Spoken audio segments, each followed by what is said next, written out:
예, 최근에 다들 아시다시피 나경원 원내대표가 그 민식이법 가지고 진짜 이거를 마치 인질극하듯이 진짜 말도 안 되는 소리를 했죠. 그래서 그 내용 한번 함께 보도록 하겠습니다. 네, 최근에 그 더브리핑에 올라온 기사를 이렇게 같이 보면서 내용을 들여다볼 건데요. 본회의 문 앞서 자초된 민식 하준이법, 엄마는 하염없이 눈물만. 아마 이 소식을 다 보셨을 겁니다. 그래서 왜 우리 민식이가 그들의 협상 카드가 돼야 하는지 잘 모르겠습니다. 불러주고 싶어도 마음 아파서 부를 수 없는 우리 아이들. 우리 아이들을 협상 카드로 절대 쓰지 마세요. 예, 다들 아시겠지만 그 최근에 충남 아산의 그 스쿨존에서 그 김민식 군이 이제 교통사고로 이렇게 세상을 떠나게 됐죠. 근데 이제 민식 엄마 박초희 씨께서는 최근 국회에서 열린 기자회견에서 이렇게 말씀하시면서 눈물을 흘리셨는데요. 나경원 원내대표를 보면 정말 개인적으로 이 제정신이라고 볼 수 없는 그런 지점들이 몇 가지 있다고 생각합니다. 이거는 말 그대로 협상 카드로 쓸 수 없는, 이건 일반 상식으로 생각해보면 뭐 여야를 넘어서 왜 이 법안이 그들의 협상 카드로 쓰여져야 될까요?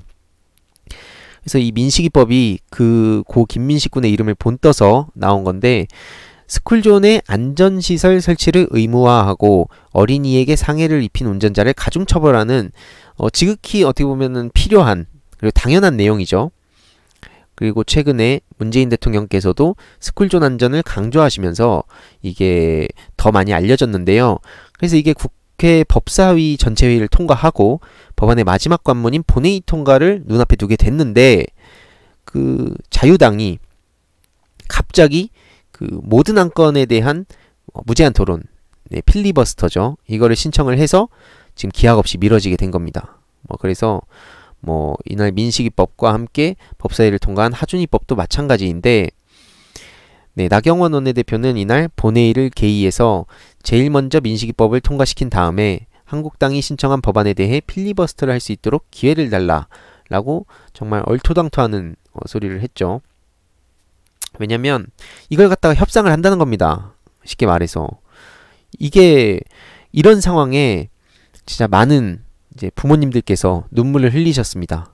아니, 엄밀히 따지면 부모님이 아니라 그냥 많은 국민들이 분노하고 심지어 자유한국당을 지지하던 사람들까지도 좀 비판의 목소리를 강하게 냈습니다. 세상에 어느 부모가 그 돈과 자식의 안전을 갖고 저울질을 할까요? 애들의 목숨을 거래하고 싶다고 정말 금수만도 못한 야만의 정신은 누가 하고 계신지 얼굴 좀 보시길 바란다고 하소연했죠. 사실 이게 정말 어떤 억누른 표현이라고 생각합니다. 이보다 훨씬 더 세게 말씀하시고 싶었을 텐데 그럼에도 불구하고 많이 참으신 게 아닌가라고 전 생각이 들었는데요. 이외로도 교통사고로 죽은 아이들 정말 많습니다. 태호, 유찬이법, 한음이법, 해인이법 등은 아직 본회의에도 이르지 못한 채 행안위에 계류가 돼 있는 상황이죠. 진짜 정말 답답합니다. 네, 나경원 원내대표의 발언에 민식맘이 많이 울고 있다고, 정말 이건 아닌 것 같다고 태호 엄마 이소연 씨께서 말씀하셨고, 민식이법 하나 해달라는데 그게 그렇게 어렵습니까? 심지어 여러분, 이렇게까지 많은 국민들이 관심을 갖고 있는 사안에 대해서도 저렇게 뻔뻔하게 협상 카드로 사용하는데, 여태까지 이런 국민들이 관심이 없는, 혹은 관심을 잠깐 가졌다가 금세 잊혀진 그런 법안에 대해서는 오죽했겠습니까? 본인들 손주와 손녀의 일이었다면 과연 이렇게 했을까요? 도대체 얼마나 저희를 비참하게 만드실 건가요? 혜인 엄마 고은미 씨. 나경원 원내대표는 분명히 말해야 한다고 우리 모두 생각합니다. 끝까지 기다리겠습니다. 혜인 아빠 이은철 씨. 이 아이들의 죽음과 이로 인해서 생겨난 법안이 어떻게 그들의 협상 카드로 쓰여질 수 있는지 전 도무지 이해할 수가 없고요.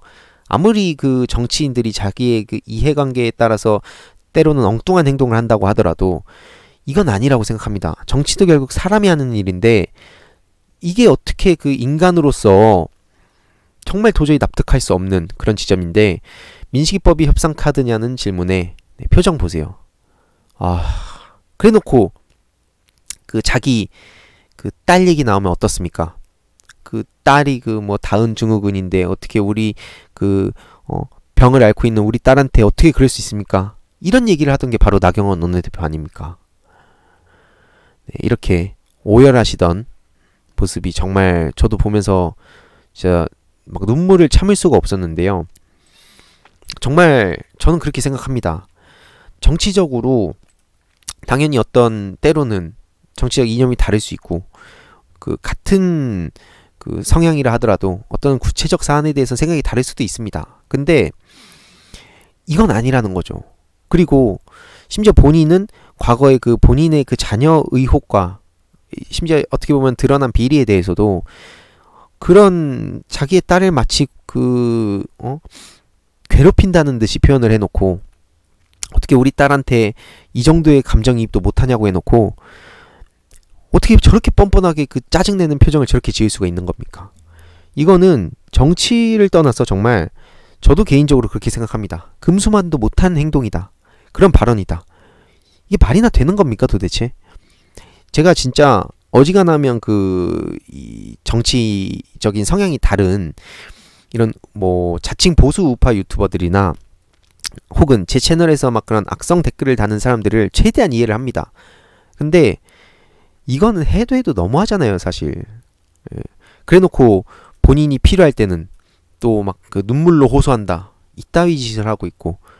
예, 제가 그래서 나경원이 간다, 제가 그 원래는 도란나베 그 박찬호 군이랑 얘기하면서 그걸로 이제 제가 정기적으로 콘텐츠를 진행하려고 했었는데요. 나경원이 간다로 좀 순화했습니다. 순화해서 나경원 원내대표의 모든 일거수일투족, 그 행보, 발언 이런 것들을 제가 꾸준히 알릴 예정입니다. 제가 그 어지간하면은 좀 그렇게 한 명을 그렇게 깊이 다루는 게 무슨 의미가 있냐, 이미 그 사람이 말도 안 되는 소리 하는 건 다 알지 않냐라고 할 수 있지만 그렇게 해서 외면을 해버리니까 결국엔 그들이 또 까방권을 가졌다는 듯이 행동을 한다고 생각하거든요. 나경원이 간다. 나중에 국회에서 보면 인사도 하고 좀 질문도 하겠습니다. 도대체 그 민식이법을 갖고 어떻게 협상을 할 수 있는 생각을 했냐. 근데 사실은 또 저는 평범한 청년에 불과하다고 생각합니다. 근데 이제 그 어떤 실제로 뭐 정부에다가 맨날 하는 얘기가 뭡니까? 뭐 야당 탄압이다. 제가 근데 오히려 이런 질문 해봐요. 뭐 이게 탄압이 됩니까? 일개 그냥 한 유튜버에 불과한 청년일 뿐인데 저한테 뭐라고 하겠습니까?